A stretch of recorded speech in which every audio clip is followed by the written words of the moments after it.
Hi everyone, it's Tiny Tom Logan back with another video for you. And today, we think you guys have had enough fun lately building rigs. So we've decided to build a few for ourselves. And the first one is this all-ROG rig, and it's an all-AMD ROG rig. We're just going to call it from now on the ROG rig, or the RR. Well, it's not Range Rover, but you get my point. And essentially this is going to be the middle of the range one that we're going to be doing. We will be doing a more expensive build with all water, and we're also going to be doing a slightly more budget build. And the idea is that it's based around the graphics card being a 5700 XT, changing the CPUs and then changing the spec around it.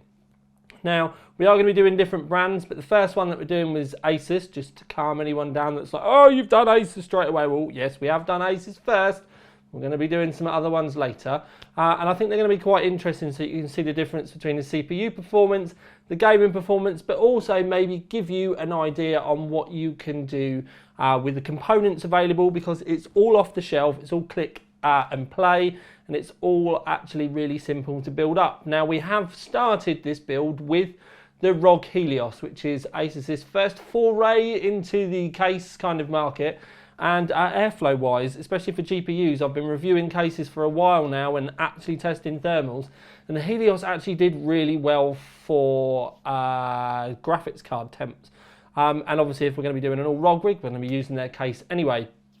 In the roof, we have a 360mm Ryujin. I always pronounce that wrong, but it's the big Asus cooler with the screen on the front of the pump. And it all looks lovely, and it actually does look lovely as well, which is quite annoying. The only thing I've ever done with that pump as well, if you do kind of mimic the build, we are going to put all the links underneath. Also, you can click through to the OC3D website as well, because we put all the price links over there. There's loads of performance. We are going to be talking to you about performance. We've got gameplay stuff. I've actually got Blender running here at the moment as well. But it's all across on the website, and we're going to put links underneath, and it's just to kind of give you guys an idea if you are interested in doing anything like this. So, and another thing I'll be clear about is Asus haven't asked me to do this. This was literally just, we wanted to build something, and this may end up actually getting used as one of the office systems as well. Anyway, so the screen on the front of the AIO, the only thing that I do is there's a fan in the pump. A fan in the pump, there's a fan in like the pump housing that's meant to cool the VRMs. I find that a bit noisy, and I don't think it really cools enough. So it's actually completely disabled for all of the test results and stuff that we've done with this. Board wise, we went with the Hero. Now, it's the stepping stone into the big ROG stuff. So we bypassed the Strix and went in with the Hero. With the Hero, you can see the VRM temps for your X570 results. So if you're interested in that sort of thing, you can keep an eye on it. It lights up nice. It does have a fan on the PCH down at the bottom, so the chipset down underneath where your graphics card would be, but it's not intrusive. And I've had to look because it is running and I can't hear it, and we're running Blender at the moment as well. So that's another thing that you can think about. And the reason why running Blender is a big deal is because we're actually running the CPU that we've chosen for this one. We went with the 3800X. So remember, it's a middle of the range one. So we went with the 3800X. We're going to be going sort of like more gaming focus, but with a little bit of extra grunt if you want to be streaming or doing content creation or using Blender, that sort of thing. 4.4 gigahertz overclock with a 1.325 voltage. The fans in the roof for the cooler are actually fairly low. I mean, I'm sat right by it and you can barely hear them. We did use some Cooler Master RGB fans for this as well, just so that we could tie everything in, because the whole system is lit up with Aura, everything on the desk all kind of links in. So it's it's the whole ecosystem.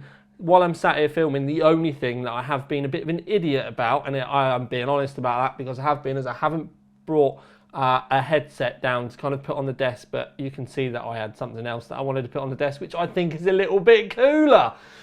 Anyway, so we did that. We went with the Trident Z Royal from Gskill. Amazing looking memory. We went with the silver version as well, so it fits in with the monochrome aspect of the build a little bit more. And then also, if you do change the colours, or if we change the colours, it then doesn't kind of, the gold doesn't kind of react with that kind of thing. I think the silver is definitely a better idea.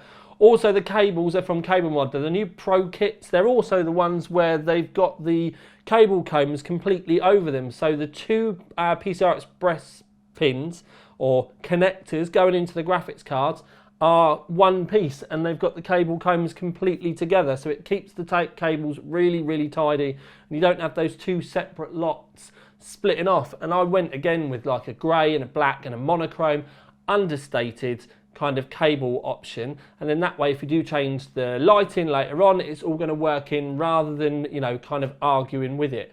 So the whole build idea was very monochrome. Then we've got the Strix 5700 XT.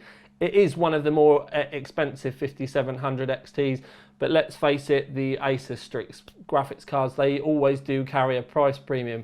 You do need to remember though that they do have the kind of fully robot built technology stuff going on, and to be fair, they do just work. The fans on them as well, and the cooler is pretty much carbon copy from the one that they use on the 2080 Ti as well. You do get little bits of RGB. It's one of the graphics cards out there now. The cards are subtle, but you don't get any of the addressable RGB that you can do with some of the other brands out there. But if you're going for monochrome like this, it does work really nicely. Power supply. Actually use the Thor 850 watt. You can have a quick glance across at the moment with it running Blender, which it's nearly finished because we've got that thing there. It was pulling about 180 watts, and the little screen tells you. The logo on it is addressable as well. You do need to remember that you're going to need to wire that into an addressable header on the motherboard if you want to get that all running though. But enough for the build. What we do need to do is talk about performance, and the main thing is going to be gaming performance. So we've brought you some gaming performance, and the first thing that we'll show you is Borderlands 3. Now we're showing you the 1440p result, but at the end I'll show you a graph which will show you the 1080p, the 1440 and the 4K. But what you do need to remember is with that is all of the games in that single graph. So just to let you know, for the 1080 it was 29.6 frames per second, their average, and then you were looking at 53.6 average for the 1440, and then 74.8 for the 4K results. Another game that we ran through, just to kind of give you an idea, was the Division 2. The numbers that we got with this though were 109 for 1080, then 90.6 1440, and then 55 for the 4K result. But like I said, what you do need to remember is we're running the 5700 XT. With these games, they're going to be run on ultra stroke maxed out, you know, as much as we can possibly squeeze out of them. So it is a worst case scenario. But they did all play really nice and smooth. And the reason why we showed you 1440p results is, in our opinion, it is quite the sweet spot when it comes to gaming with a frames per second stroke visual kind of clarity thing. Because when you do go up to 4K, it's the amount of extra horsepower that you need to be able to run it. It's immense. So then the next one that we wanted to show you was Far Cry 5. It's worth noting that these are actual gameplay results as well, so it's not just benchmarks. It's going to look all lovely for you as well. 1440p does look lush, and we've got very healthy frames per second across the board with these games as well. And these are just ones that we just decided to just pick out for you as well, just to give you a rough idea of stuff that's available at the moment and the sort of numbers that you will be able to get with it. And then when we show you the gaming performance graph at the end, what you can see is the rest of the games that we run, because we did a full benchmark suite with these, or with this. But if you want to see any other results, like, for argument's sake, this Blender graph, and we actually ran it while we were here, and I'm just looking at the time now. 1080p took 7 minutes and 6 seconds, and 4K would have taken 27 minutes and 4 seconds. But there are all the other results, as if we would have done a complete review available on the OC3D website. If you want to go and have a look, we've also got there for you price links, and that you can go through and click through if you're interested, so in case you want to mimic this build or something like that. But and just in case you're wondering, yes, we do have like the keyboard and mouse. The monitor that's on the desk is a 348 that I actually had to pull this off of my racing rig so that we could put it on the desk. So it's the old PG 348, but when we were testing before, we were testing on a 4K screen and then obviously changing the resolution if we want to do it around it. So don't go thinking that, you know, we've tested this with this screen. This is just here because it looks all nice and pretty. So I'd like to know your thoughts, because it's not very often I do builds like this, and trying to do it with all the B-roll and like all the pretty stuff around it, again is a relatively new thing for us. But we're going to be trying to do that with a cheaper build and again a more expensive build, but based purely around the AMD platform as well. So again, this has been the 3800X that we've done with the 5700 XT. The next one you're going to see is the 3600 with a 5700 XT. And then when we go out to the much more expensive one, we're saving that one till last, and that will either be the 3900X, but I'm hoping by that point in time the 3950 will have been launched, and we'll go thick and full with that, and that'll be full water cooling, like proper water cooling, not an AIO, so dedicated custom water cooling, and an water cooled graphics card, and it will just be a no holds barred kind of build.